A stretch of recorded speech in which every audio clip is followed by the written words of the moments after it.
Kate eyes shift to the left as she talks. Her gaze becomes more distant. She must be reliving those moments from long ago as she recounting them. As she is recounting them to me. I spent weeks in that jungle, hunting small animals, avoiding predators in order to survive. When I finally managed to reach civilization, I was greeted with terrified screams, people running away at the sight of me. It didn't take me long to find out about banshees and to understand that there was no longer a place for me in society. As time passed, I started encountering banshee hunters and white mages that wanted to have me purified. Luckily, by the time I started meeting them, my magical powers had increased considerably. I became able to defend myself. I'm really sorry. Yeah, but she wouldn't even know about the other rejects, so it's pointless. And we shouldn't say the word reject in front of her. The look in Kate's eyes darken as she hears my words. Do I look like I need your pity? She tells me coldly. Oh, wait. No. Oh, she's saying that because, I don't need your pity in that sense. But he's saying that in sense of just compassion. I guess she had to grow cold to survive, so that's why she says that. No, that's not the way I meant it, honest. Kate sighs. I know, she tells me. Forget what I said. This is the first time I've ever told anyone the story, so I don't know what I was expecting. So what happened to the other rejects? How did you know? The others didn't make it. They were all much younger than I was when they were thrown into the jungle, so they couldn't survive on their own, even with the daggers provided by the Lessethi. I spent the first few years of my life trying to track down the other orphans that were set free, hoping that at least some of them survived. But in the end, the only thing that I could do for them was to give them a decent burial. And Diane? I guess they were in the same forest? Kate was somewhat taken back by the question. I guess she forgot that she had already told me her friend's name. Diane was my best friend, the only reason I decided to return to this hellhole. Kate says she was one of the very few rejects that reacted favorably to their experiment. She and her brother were by far the most talented of all the mages that have been created in the facility. Due to her talent, she was assigned to the Lessethi's elite task force and then often served as a personal bodyguard to the highest ranked members of their group. Wait, if they became so strong, how come they didn't fight back? The Lessethi had some collars that they used to prevent the mages from using their magic against them. The effects were somewhat similar to those of spells preventing us from attacking locals in the tournament. I'm sure that the artifact used to cast these spells on us were also made by Lessethi a few thousand years ago. Starting to get confused. Just who are these Lessethi exactly? My initial understanding of them that they were and some ancient race from this continent that went extinct a long time ago. That's what I was saying. What the hell? Yes and no. They are indeed the oldest race on this continent, which is why most people refer to them as simply the ancients. However, even though their civilization fell hundreds of years ago, there are still small groups of Lessethi here and there staying hidden and trying to influence events from the shadows. As far as I know, there are no records explaining the exact reason of the civilization's fall, but it's commonly believed that their own arrogance was somehow the source of their undoing. Their banner is, after all, a hawk holding the sun in its talons, where the hawk represents the Lessethi and the sun represents the gods. Oh, so Aiden is trying to kill them? Why? Wait a minute, I recognize that banner description. You're telling me that Aiden wants me to transmit his message on the to the remnants of some long forgotten race? Yes, this is what I was saying. What I'm saying, I have no idea where he knows these people from or what the meaning of his message is. However, I was under the impression that most people do not know Lessethi even exist anymore. They're very secretive, also very isolated from all other races. They have their own villages hidden from the rest of the world. They are only allowed to marry other Lessethi. This is why I'm very surprised that you are aware of your own heritage. I am not. You just told me, I suppose. Hey, Barry, can you hear me? I hear Darren's voice coming from the transceiver. I tap the device once again. Answer him. Yes, Darren, I can hear you loud and clear. What is it? Really hate to interrupt you and all, but if we want to get to any kind of shelter before the sunset, we should get going right now. Kate and I exchange a look. Alright, I say, we'll be right back. I tap the device again in order to deactivate it and start heading towards Darren. What are you going to tell Darren? Kate asked me when we make our way back. I'm going to tell him the truth, I think. I'm going to tell him the truth. If we are going to keep traveling together, he needs to know. He isn't going to believe what I said to you. I have no proof to back up my claims. Don't worry, we'll figure something out. Kate doesn't look like she shares my optimism on the matter, but she decides to drop the subject for now. As we make our way back, you see Darren and Rose with their backpacks ready and waiting impatiently for us. Fine. I mean, don't we have a cut on our neck? Are we going to ask him to heal it? Darren says, I hope you're... Wait. As we make our way back, we see Darren and Rose with the backpacks ready, waiting impatiently for us. Finally, Darren says, I hope you have said all you needed, because we're not taking any more breaks. Let's go. As we walk side by side through the forest, I try to think of a way to bring up the subject of Kate's past. Should I tell Rose too? Are they going to react to all this? Maybe I should wait until we make camp. Before I finish my train of thoughts, our journey gets interrupted yet again this time by a violent earth tremor. You mean earthquake? What is this, an earthquake? Darren says, please don't be a dragon, please don't be a dragon, please don't be a dragon. Rose says, starting to panic. As the earthquake intensifies, we start to see a human figure in the distance, getting bigger and bigger until it reaches a height of 50 feet. The giant man is dressed in leather armor, as he has a black beard that... Wait, what is he, a fucking dwarf come giant or something? The giant man is dressed in leather armor. He has a black beard that reaches down to his chest, and he has a big grin on his face. As he starts to speak, his voice is so loud that it completely drowns out any other sound in the 5-mile radius. It doesn't really help that he's shouting either. Now that I have everyone's attention, the giant man says, I would like to take this time to introduce myself. My name is Hadric, but my friends call me the dwarf. Yeah, I didn't look like a dwarf. I came to this tournament for only one reason, to test my strength against the strongest mages in the world. So what do you all have to say? Shall we have a little fun practice bout before we get our objective? I'll be waiting right here for any challenges. I'll try to hold back as much as possible, but I can't make any promises. Ha ha ha. Just like a dwarf, I suppose. Even though he's not a dwarf. His laugh is loud and jolly, kind of like the laughter you hear from friendly bartenders and innkeepers. What's wrong with this guy? Does he realize what kind of place this is? Dan starts to shrink slowly as he's laughing, and eventually disappears behind the trees. Damn, Darren says, that is some impressive shape-shifting. Oh, that was shape-shifting? You must have a lot of magical power to be able to turn into something this big. You have no knowledge of even the basics of shape-shifting magic? Kate asks him, you can just turn into something 10 times bigger than your normal size, no matter how powerful you are. While it's a fundamental principle of shape-shifting, that was obviously an illusion. Oh yeah? Since you're so sure it was an illusion, could you perhaps care to explain how he managed to make such a realistic earth tremor when he was when he was busy maintaining the illusion spell? How am I supposed to know that? Maybe he has an ally that specializes in earth magic? How is that even relevant? Something isn't right here. Although the fundamental principles Kate speaks of should indeed prohibit the use of shapeshifting in such a manner, illusion isn't that much of a isn't much probable either. There's no way an illusion could reach this far out, no matter how powerful the mage is. There must be something we're missing, or perhaps the man who calls himself Hadric managed to find a way to temporarily circumvent the laws of magic as we know. Well, I'm guessing there must be something different than both of them. I mean, if we can't agree with Darren because the illusion magic rules wouldn't allow it, and we can't agree with Kate because if it's an illusion, why was there a need to like shrink it down? So we could disagree with both. I'm sorry to say that I don't really agree with any of you. I tell them. But Kate and Darren and Kate simultaneously turn towards me. Kate is right about the fundamental law of shapeshifting. I continue, but an illusion spell would be just as improbable. There are no illusion spells that can reach this far, no matter how powerful or skilled you are a mage.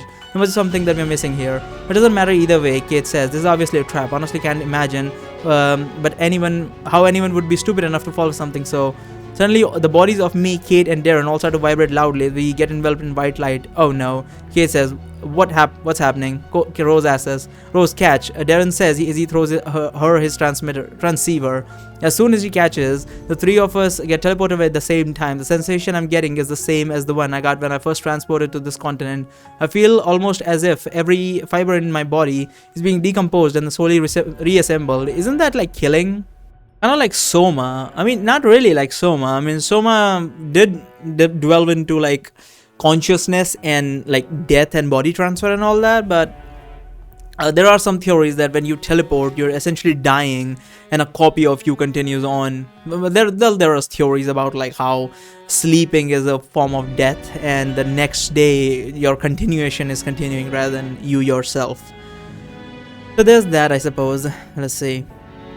The sensation I'm getting is the same as the one I got when I first transported to this continent. It's almost very, but while I maintain full awareness of myself throughout the entire... Okay, then it's definitely not death. When I regain all of my senses, I find myself surrounded by a few dozen mages, with Darren and Kate standing right beside me. The mages looking all around themselves, confused.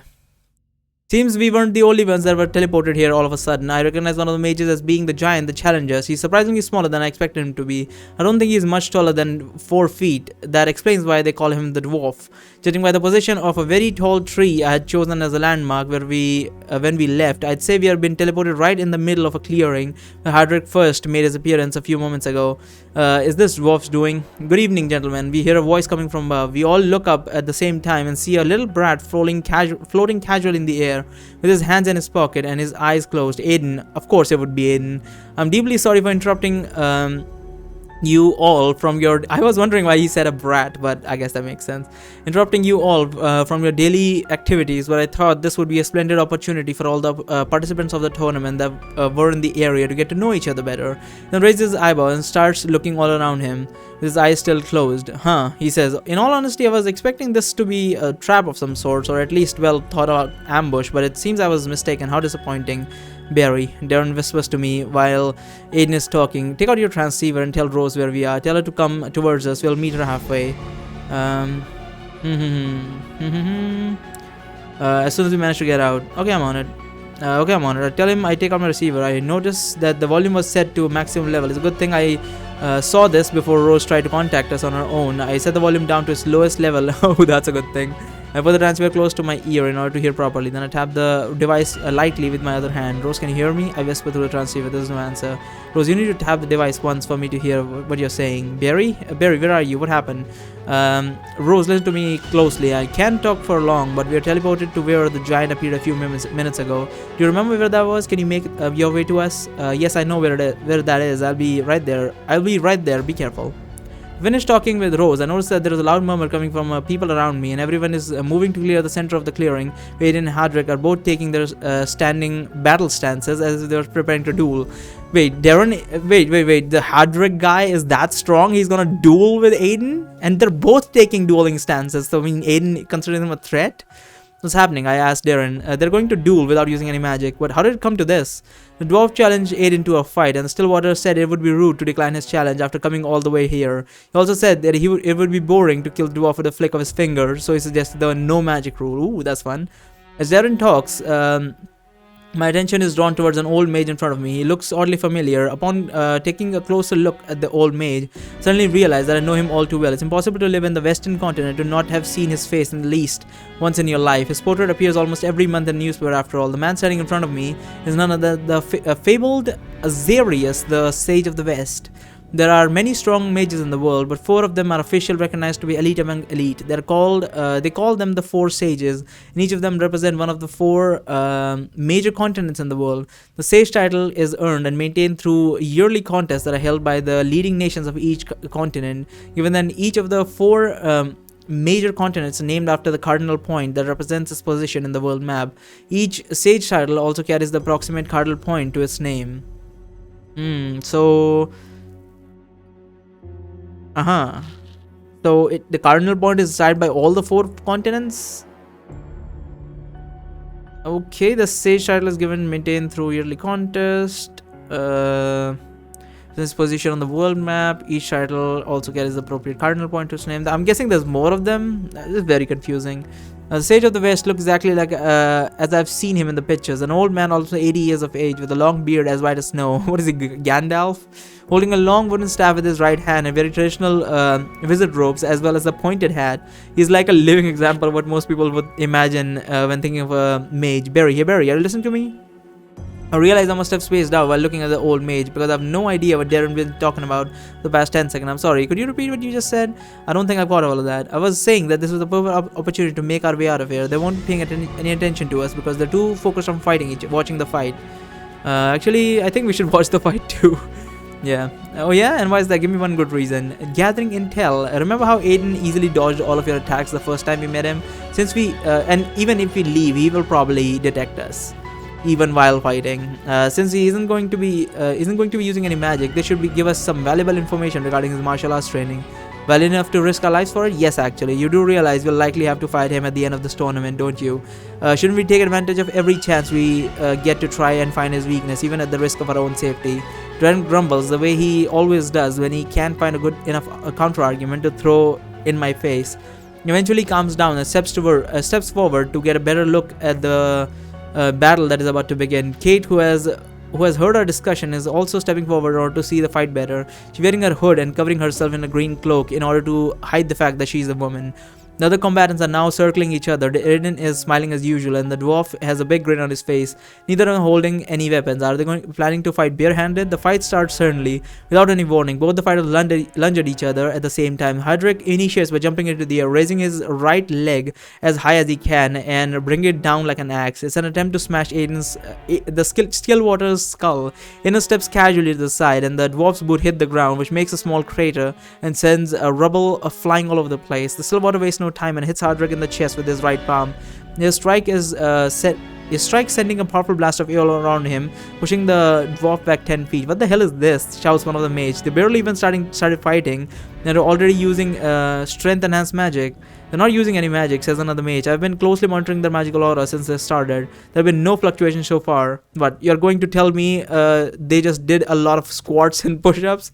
You can't get this powerful just through training. Yes, you can in theory. There's a kind of magic that helps with surpassing the limitations of the human body while doing physical training. The downside of this downside is that unless you have a lifespan of hundreds of years, you'd have to spend most of your life training in order to reach their level of strength. Could they be using stat devices too? The two contenders are now moving so fast that I can barely follow them anymore. It is landing most of his hits, but the dwarf doesn't seem to be having any trouble tanking them. Hydrick, however, hasn't managed to hit the Stillwater once. However, it looks like he got a decent chance. Aiden flows like water effortlessly. He's like Garo from One Punch Man, and effortlessly gets out of the way, subsequently using the dwarf's momentum against him in order to make him lose balance. He needs to do a feint. Hydrick needs to do a feint. That's the only way. If he's going for momentum attacks, I guess feint would be the best course here.